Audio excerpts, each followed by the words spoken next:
Welcome to The Explainer. We're jumping right in today because we need to uncover exactly what happened on August 26, 2026, when an absolutely terrifying event unfolded across the Himalayas. In a matter of just minutes, a massive cross-border disaster struck the region. It wiped out infrastructure, completely severed historic trade routes, and left hundreds of people missing. Today, we're going to track the devastating path this disaster carved through 3 different countries, and we'll dig into the underlying scientific and environmental factors that actually made it possible. But before we get into the science of it all, the absolute most urgent and, frankly, heartbreaking fact of this entire disaster comes down to just one number: 384. That's the number of travelers, pilgrims, and locals who just vanished in an instant when a literal wall of water rushed through the Bhotekoshi River Valley. To really grasp the scale of this event, we have to recognize that human toll right up front. These were people just moving through the region on a typical Wednesday morning, entirely unaware of the absolute force of nature barreling down toward them from the mountains above. And that brings us to the giant puzzle we're trying to piece together today. You see, the primary trigger for all this devastation was an earthquake up in Tibet, but the United States Geological Survey clocked it at just a 4.4 magnitude. Right? In seismic terms, that's actually a pretty moderate tremor. So how on earth did a 4.4 magnitude earthquake trigger what can really only be described as a deadly, cross-border tsunami high up in the Himalayas? Let's start with Section 1, the incident and the human toll. Let's break down the timeline here, because how fast this unfolded is just mind-blowing. At exactly 8:37 a.m. on August 26th, that 4.4 magnitude earthquake struck the Tibetan region. By 9:15 a.m., so literally just 38 minutes later, a massive flood wave slammed into the Bhotekoshi River in Nepal, taking out absolutely everything in its path. And by 8 p.m. that same evening, the swollen river's surge was projected to hit the Valmikinagar barrage all the way down in India. In less than 12 hours, a tremor in China created a full-blown emergency in Nepal and triggered high alerts in India.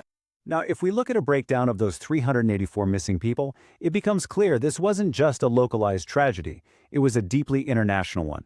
The preliminary data shows 93 Nepali nationals, 105 Indian nationals, and 186 other foreigners and non-resident Indians. You might be wondering why so many international travelers were there. Well, many were in the Rasuwa region preparing to cross into Tibet because this is a major route for the Kailas Mansarovar Yatra, which is a highly significant spiritual pilgrimage. They were literally just waiting to cross the border.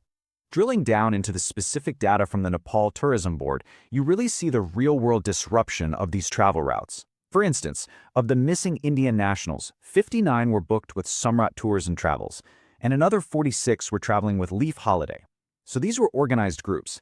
They were likely traveling together in buses or staying in the same lodges in border towns like Timore and Shepru Basi.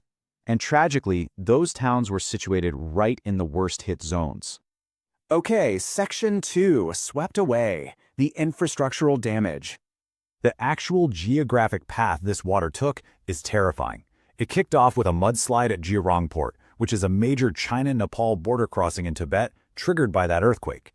This huge mass of water, mud, and debris plunged down into the steep gradient of the Bhotekoshi River. From there, it merged into the Trishuli River in central Nepal, surging relentlessly toward Devgat, before eventually flowing out towards the Gandak River right on the Indian border. And the sheer scale of the wipeout along that route? It's staggering. We aren't just talking about a couple of washed-out dirt roads here. The flood destroyed parts of a 260-year-old trade route between Nepal and Tibet. It smashed right through Girang Port, effectively shutting down all cross-border movement. Down in Nepal, bustling market towns like Timore and Shepru Basi were completely gutted. The water even swept away or severely damaged the Tribhuvan Trishuli High School, the oldest and largest in the area, and took out at least half a dozen vital concrete bridges, totally cutting off access to major tourist hubs like Chitwan and Pokhara. But it wasn't just roads and buildings. This single natural disaster severely crippled a nation's energy grid. 430 megawatts?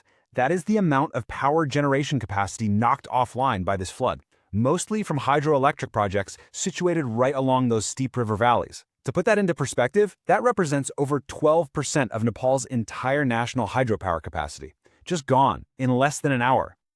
Moving on to Section 3, the downstream threat to India. It's wild to see the stark contrast and how this disaster unfolded depending on the geography. Upstream in Nepal and Tibet, the reality was incredibly visceral and chaotic. We're talking devastated infrastructure, army rescue helicopters scrambling to pull survivors out, and at one truly terrifying point, the Trishuli River's water level was rising at 20 centimeters per minute. Meanwhile, the downstream reality in the Indian states of Uttar Pradesh and Bihar was this tense exercise in calculated disaster management. Authorities were on high alert, continuously monitoring the Valmiki-Nagar barrage.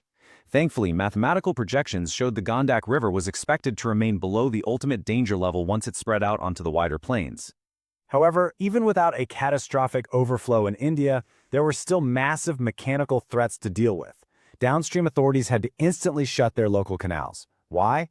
Well, because a flash flood tearing through the Himalayas doesn't just bring water. It carries immense quantities of mountain silt, mud, and pulverized rock. If that heavy, abrasive slurry gets into the agricultural canal systems, it acts like liquid sandpaper. It can destroy pumps and completely ruin the infrastructure, meaning authorities had no choice but to block the flow until that highly silted water had passed. All right, Section 4. Let's zoom out and look at the root causes and the broader macro context. So while Chinese and Nepali authorities pointed to a massive landslide triggered by the earthquake as the primary cause, experts immediately began investigating a really terrifying compounding factor, a GLOF, or glacial lake outburst flood. Now, a GLOF occurs when water suddenly releases from a high-altitude lake fed by glacier melt. These lakes are held back by natural and honestly often fragile dams of ice and loose rock. When an earthquake or a landslide hits that natural dam, it can burst, instantly releasing millions of gallons of water. It's essentially an inland tsunami. And the truly scary part? This is absolutely not an isolated incident. Just take a look at this timeline from the last few years. In August 2025, sudden flooding in Uttarakhand left 4 dead. In September 2024, persistent downpours in Nepal caused landslides, killing over 66 people.